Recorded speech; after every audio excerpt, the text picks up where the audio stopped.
What's happening, guys? Sam Adams here, and welcome to yet another episode of The Drop. And this week we have a pretty big release coming to us from Bethesda in the form of Prey, and on top of that, a couple of games that are definitely worth taking a look at, and one that is really interesting coming to the PC and the Switch. So without further ado, let's go ahead and jump into it.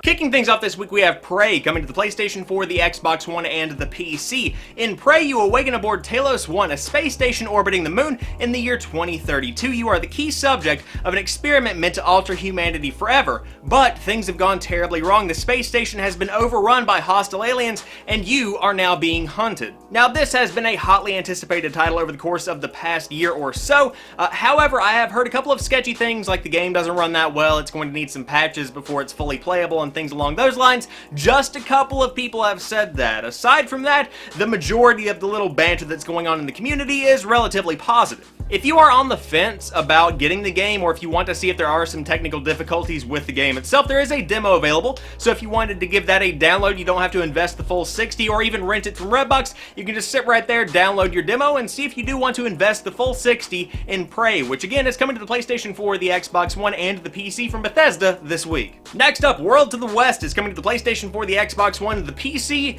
and the Wii U. I didn't know people still develop games for this. I feel like it was probably in development, and then the Switch was announced and they were like, well, we're so far along, we might as well finish it.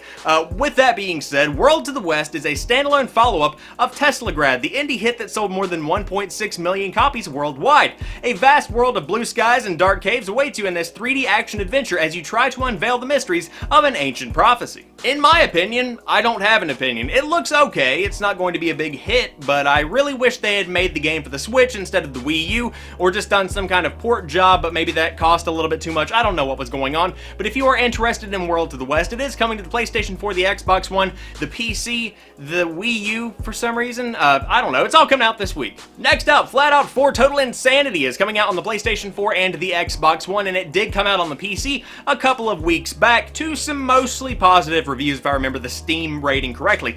But Flat Out 4 Total Insanity elevates the level of hard-hitting, fast-paced action in the demolition derby-style racing genre. Fans will rejoice as the celebrated series offers bigger, louder, better, and more outrageous stunts and collisions. Also, fans of the genre can still enjoy some of the popular classic stunts too, as Flat Out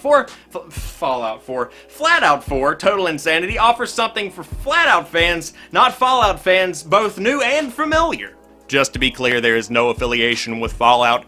I don't want to get sued. So Flat Out is a franchise that is incredibly fun. It's kind of like a lower-key Carmageddon kind of thing where you're just destroying vehicles, and it's relatively realistic. However, looking at Flat Out 4 Total Insanity and checking out some of the reviews, it doesn't seem to quite capture that same kind of gameplay that we saw earlier in the franchise's life cycle. So taking that into consideration, is it worth buying right out of the gate on the PlayStation 4 and the Xbox One?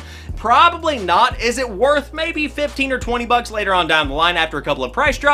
I would say you should give it a look then. And for our last big headliner for the week, we have TumbleSeed coming to the PC and the Nintendo Switch. TumbleSeed is a deceptively deep roguelike about balancing a seed up a dangerous and ever-changing mountain. Roll up a procedurally generated mountain, avoiding holes and defeating corrupted creatures in this dual-stick action balance game. Grow powerful with upgrades, meet new friends, and master the art of rolling to reach the peak and save your home. So with TumbleSeed, I love the art style, I love the concept of the gameplay where you have to kind of balance the little stick and roll the seed back and forth, and I think it is going to work beautifully on the Nintendo Switch, especially whenever it's in handheld mode. That's just my opinion. I love it in handheld mode. But with that being said, TumbleSeed looks to be a really cool little indie game, and it's going to pair well alongside stuff like, I believe it's called Graceful Explosion Machine, and these two games are going to pair very well together because they have a similar kind of gameplay style while also switching things up for each individual title with a beautiful and colorful little kind of design scheme there. So it's worth checking out if you have a Nintendo Switch, and I'm sure it's going to be fantastic on the PC as well,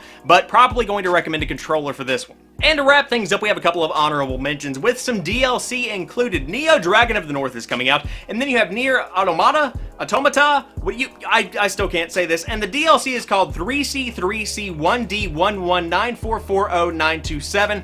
Don't know why, but it's coming out. Shovel Knight Spectre of Torment is coming out to the PlayStation 3 and the Vita. Again, feel like I've talked about that thing at least 10 times now. And Shovel Knight Treasure Trove, the big bundle of every Shovel Knight game and DLC that's come out to date, is making its way to the PlayStation 4. So there you guys have it. I hope you have enjoyed this edition of The Drop. If you did, drop me a like down below. And if you happen to be new to the channel, I do upload new stuff throughout the week, so there is always something new right here on the channel when you do drop by to watch some videos. And yes, I always speak this fast, or at least I attempt my best to. But as for right now, I want to thank each and every one of you guys for watching this particular video. I will talk to you soon. Peace.